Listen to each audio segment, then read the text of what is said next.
이 보훈의 달이라 하는 것은 우리 신체적으로나 정신적으로나 국가를 위해서 희생한 분들을 생각하고 기리는 것. 그래서 우리는 6월 6일을 그렇게 정해놓고 살아가고 있습니다. 사실 이 날을 그냥 우리는 스쳐갈 수 있을지 모르겠어요. 우리가 어린 시절에 좀 연세 드신 분들은 거의 기억하실 것입니다.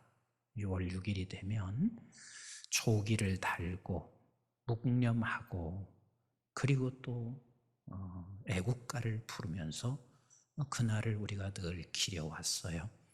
근데 지금 살아가는 젊은이들이나 지금 대다수 사람들은 6월 6일은 그냥 빨간 날, 쉬는 날, 그리고 이번같이 연휴가 주일이 끼어 있으니 얼마나 좋아요. 토요일 날, 주일 날, 그리고 월요일 날 끼어 있으니 우리에게 이렇게 노는 날을 주었구나. 그래서 그들은 행복해 할 수 있을지 모르겠어요. 그런데 중요한 겁니다. 우리가 6월 6일은 꼭 기억하셔야 돼요. 우리 수많은 선진들이 피를 흘린 것을 놓치지 않으셔야 합니다. 그냥 단순히 기억이 아닙니다. 이 날을 생각하며 우리는 적어도 3가지를 생각하실 수 있어야 돼요. 그 하나는 감사하는 것입니다. 우리가 지금 이렇게 편하게 살 수 있고 여유 있게, 그리고 대한민국이 이제는 세계 속에서 누구도 부인할 수 없을 만큼 세계의 강대국이 되어버렸습니다. 그런 이 대한민국 우연히 그렇게 주어진 것이 아닙니다. 수많은 선진들의 피를 흘렸습니다. 조국을 지키기 위해서 모든 시간과 희생을 다 드렸습니다. 우리는 감사할 줄 알아야 됩니다. 제가 여러 차례 말씀드리고 있습니다. 이 감사라는 것은 인생에 있어서 가장 기본이에요. 그래서 저 사람 인격, 그러면 그 인격이 훌륭하다 그러면 감사가 빠진 인격은 절대로 훌륭한 인격이 아닙니다. 감사가 있는 그 인격이 제대로 된 인격이에요. 이 세상의 모든 근간을 이루는 것은 감사가 기본이 될 때만이 근간을 이룰 수가 있습니다. 그래서 제가 말씀드렸던 대로 우리가 감사가 사라지는 그 순간은 그 순간 마귀가 나를 지배해요. 너와 나와의 감사가 사라지면 그 순간 우리는 빨리 이것을 지금 마귀가 나를 지배하는 시간 다가오고 있구나. 하나님과 나 사이에 감사가 사라지면 하나님과 나 사이에 마귀가 지배하는 시간에 다가와요. 부부도 마찬가지요. 부부 사이에 감사가 사라지면 그냥 감사 안 하는 거지, 안 해도 되는 거지가 아니라 그 순간 부부 사이에 마귀가 지배하기 시작해요. 감사라는 것은 우리 믿음의 백성들에게 있어서는 그것은 가장 기초되는 것이고 기본되는 것이다. 우리 예수님께서 누가복음 17장에 보면 우리 예수님이 예루살렘으로 올라가시고 계세요. 근데 여기서 예수님이 예루살렘에 올라가시는 것은 예수 그리스도께서 이제는 십자가에 달려 죽으시기 위해서 올라가시는 거예요. 거기에 가면 당신을 체포할 것이고 억울한 누명을 쓰게 할 것이고 수치를 당하게 할 것이고, 그리고 십자가에 죽으시러 예루살렘으로 올라가시다가 갈릴리와 사마리아 사이에서 나병 환자 10명을 만나요. 그 나병 환자들이 예수님에게 소리치면서 우리를 치료해달라. 그래서 우리 예수님께서 그 나병 환자들 10명을 치료했는데 딱 한 명이 하나님 앞에 영광을 돌렸습니다. 그리고 예수님 앞에 무릎을 딱 꿇고 예수님 앞에 감사하고 있습니다. 그때 우리 예수님께서 그 한 명에게 하신 말씀이 있어요. 내 믿음이 너를 구원하였다. 그리 말씀하세요. 이 말씀은 단순한 얘기가 아니요. 내 믿음이 너를 구원하였다 하는 이 말씀은 구원받은 하나님의 백성들은 반드시 감사해야 하는 것을 가르쳐 주시는 거예요. 네가 구원받은 백성이냐? 그러면 구원받은 백성이라면 감사가 가장 기본이요 기초라는 것을 우리에게 가르쳐 주시는 대목입니다. 그렇습니다. 우리는 선조들이 있었기에 오늘 우리가 있는 거예요. 믿음의 선배들이 있었기에 오늘 우리가 있는 거예요. 그래서 우리는 그 모든 사람들 앞에서 우리는 감사할 수밖에 없습니다. 근데 감사하게 되면 그 다음 단계로 넘어가요. 그 다음 단계가 뭐냐면 오늘 내게 주어진 책임을 성실히 감당합니다. 그래서 우리가 두 번째 생각하는 것은 저분 선진들이 이것을 우리에게 물려주었으니 오늘 우리는 감사하고 그리고 오늘 주어진 것에 대하여 우리는 그것을 책임감 있게 성실히 감당하는 거예요. 우리 예수님께서도 이렇게 비유하시고 계세요. 마태복음 25장 14절에서부터 30장까지 보면 한 주인이 지금 종에게 당신의 물건을 맡기고 재산을 맡기고 그리고 타지에 가요. 그 타지에 가면서 한 사람은 5달란트, 한 사람은 2달란트, 한 사람은 1달란트를 맡겼습니다.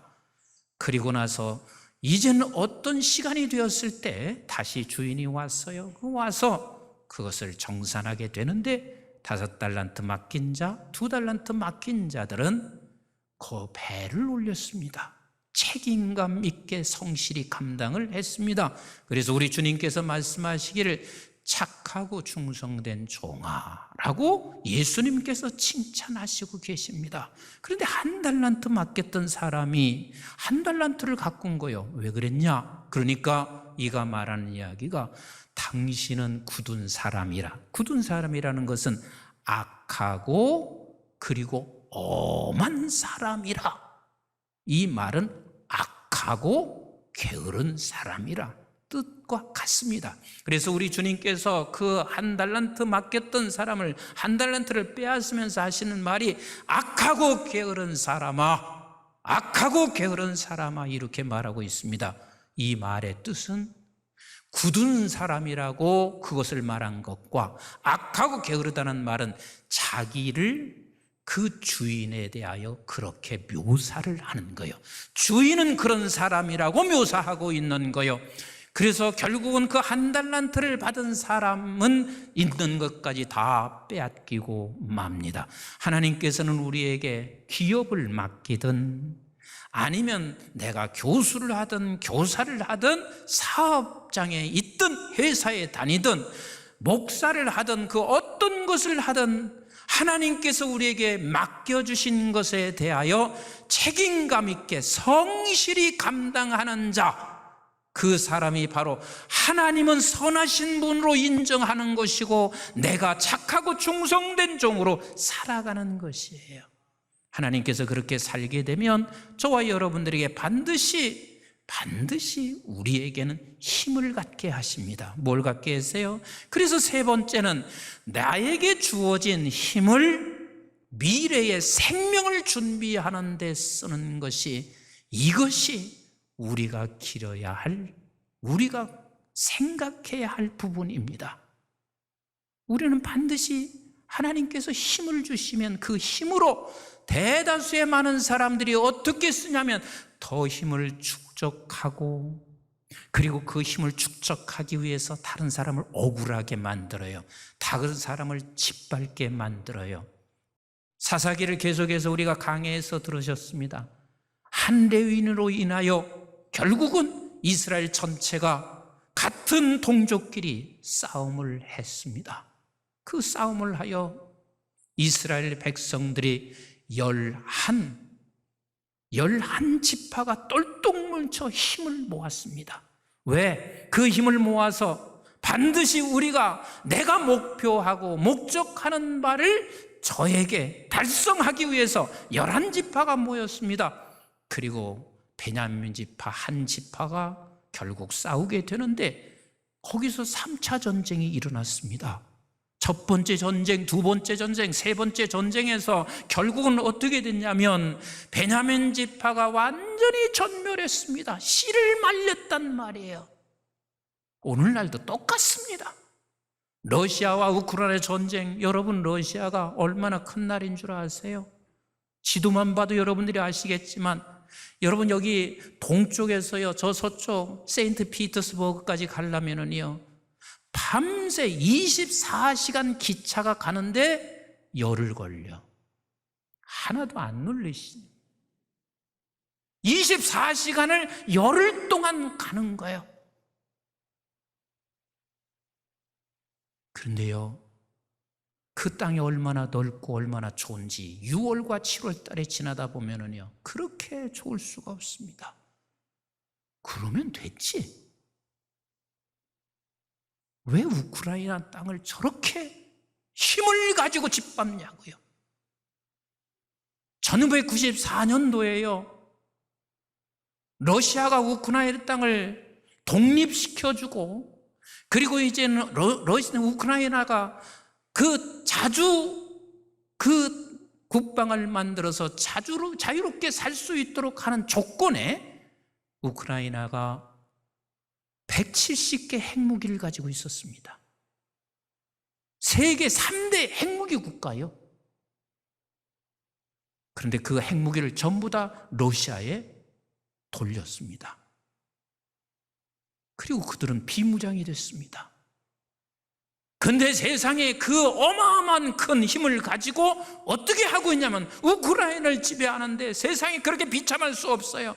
어린아이들을 죽이고, 그래도 아무리 악랄해도요 병원까지 그렇게 공격하는 건 아니거든요. 전쟁하다가 병원으로 달려가야 하는데 병원을 공격하고, 이게 지금 러시아의 얘기만 아니에요. 우리의 지금 삶이 그럴 수 있습니다.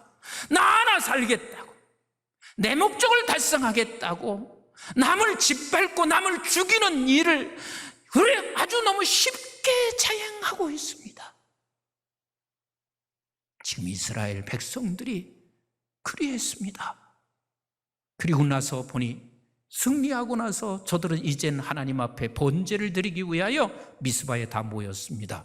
근데 미스바에 모여서 번제를 드리고 났더니 저들이 결국 후회해요.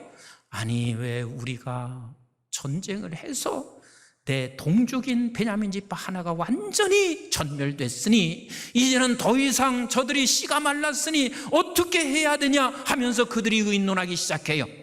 그랬더니 오늘 본문에서 뭐라고 얘기하고 있냐면 이렇게 설명하고 있습니다. 그거 해결하는 방법이 있습니다. 역시 그 해결하는 방법을 힘으로 사용해요. 우리는 힘이 있는 자야.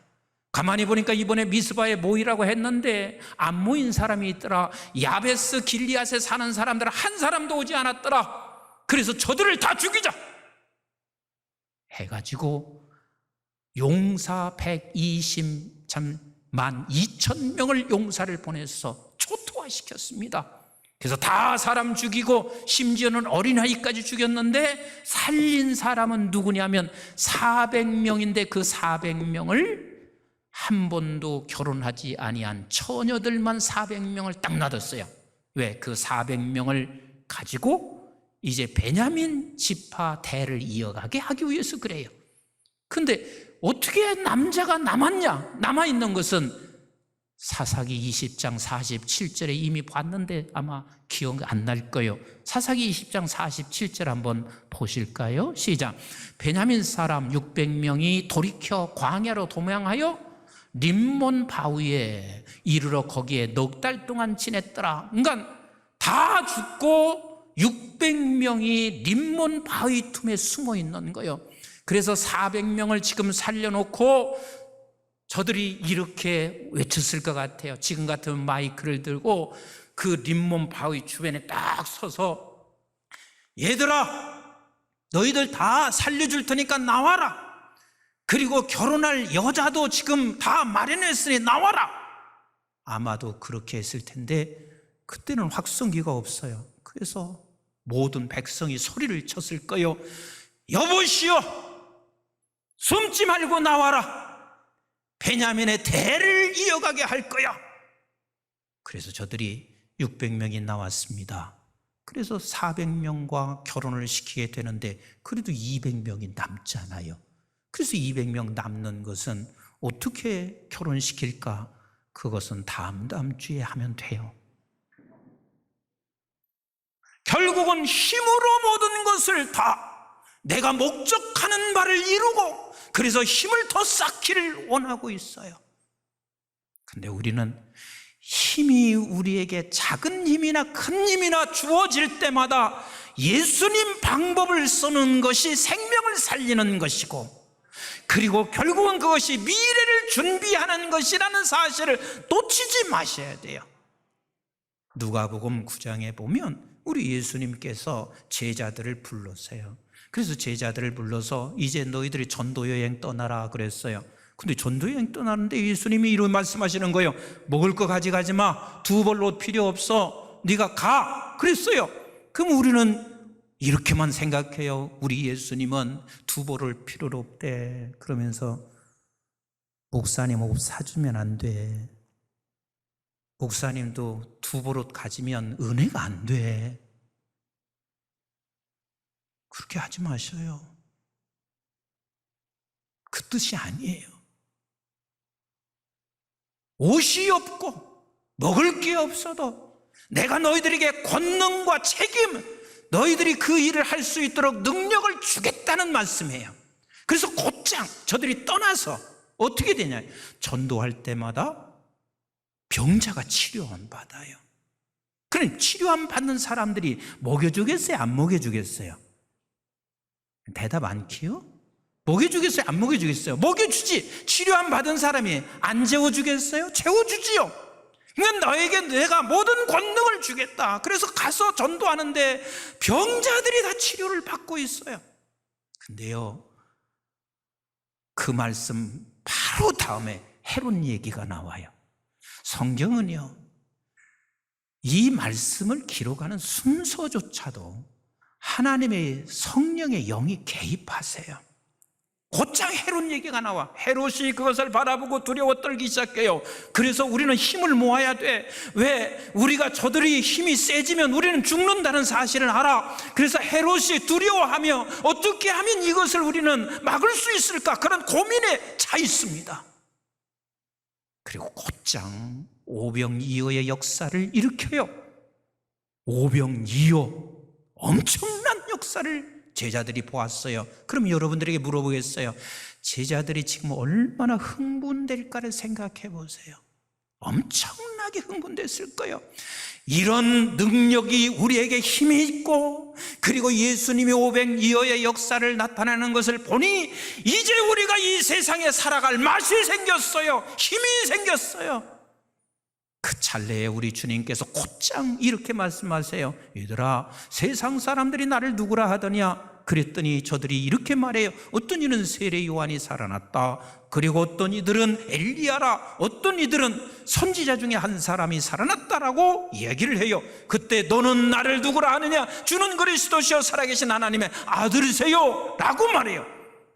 그때 우리 주님께서 제자들에게 이렇게 말씀하셨습니다. 누가복음 9장 22절로 같이 읽어봐요. 시작. 이르시되 인자가 많은 고난을 받고 장로들과 대제사장들과 서기관들에게 버림받아 죽임을 당하고 제3일에 살아나야 하리라 하시고, 이게 주님께서 제자들에게 첫 번째 지금 하신 말씀이에요. 처음으로 내가 죽는다는 거예요. 그리고 뒤에 사흘 살아난다는 거예요. 근데 제자들은 뒤에 살아난다는 얘기는 안 들렸을 거예요. 죽는다는 말이 들렸을 거예요. 왜?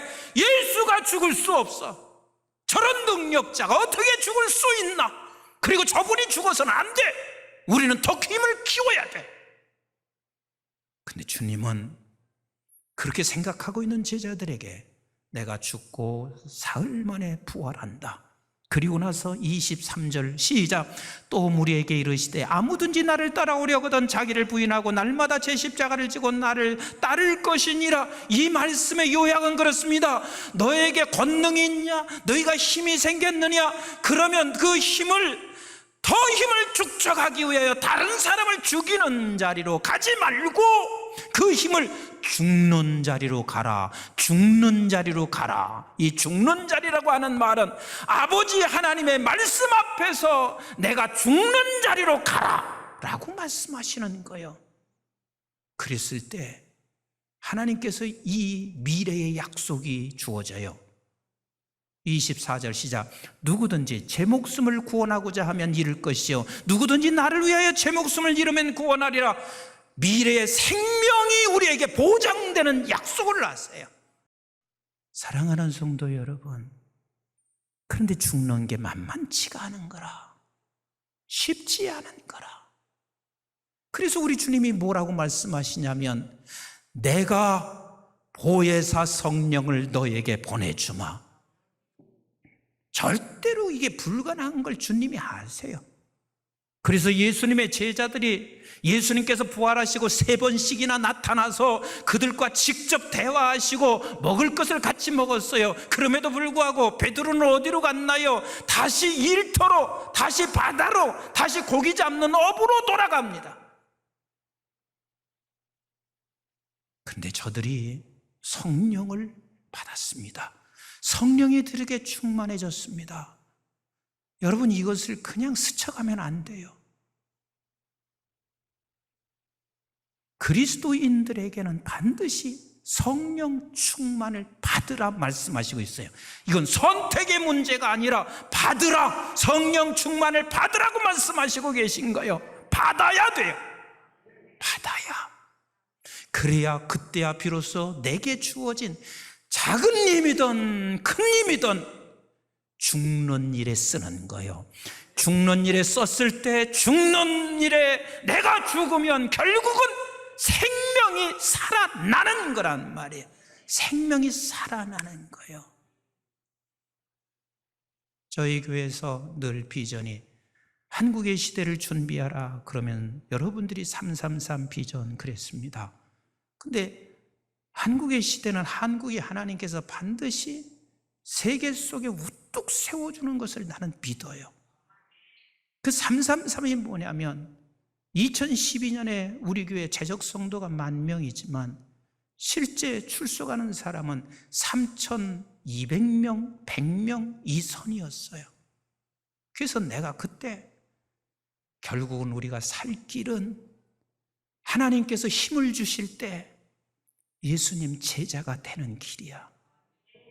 예수 닮는 제자 3,000명 좀 되게 해주세요. 우리 교회에 찾아와서 출석하는 저분들만이라도 예수 닮는 3,000명 되게 해주세요. 하나님이 3,000명 가서 전도하라는 게 아니라 출석하는 사람들에 대한 마음을 그리 주셨어요. 그리고 두 번째 사문이요, 3,000명 중에 최소한도 용사 같은, 예수 닮는 용사 같은 3,000명의 리더자들이 나올 수 있게 해주세요. 리더는 여러분 목사라고 리더 아니에요, 장로라고 리더가 아니에요. 예수 닮는 자들이 리더인 거예요. 그리고 예수 닮는 30개의 교회를 세우게 해주세요. 사실 이 말은 제가 잘 하지 않아요. 왜? 교회에서, 우리 교회에서 비전 좀 가지라고. 근데 30개 교회는요, 우리 교회에서 하나님이 지을 수도 있게 하시겠지만 한국의 30개의 교회가 연합될 수 있어서 예수 닮는 교회가 30개만 있으면 한국은 나는 산다고 그렇게 보이기 때문에 그렇습니다. 사랑하는 성도 여러분, 내게 주어진 힘을 예수와 같은 방법으로 쓸 수 있는 것은 성령 충만해야 돼요. 성령 충만 없이는 절대로 불가능합니다. 그래서 포기하지 마시고 계속해서 우리는 사모하셔야 합니다.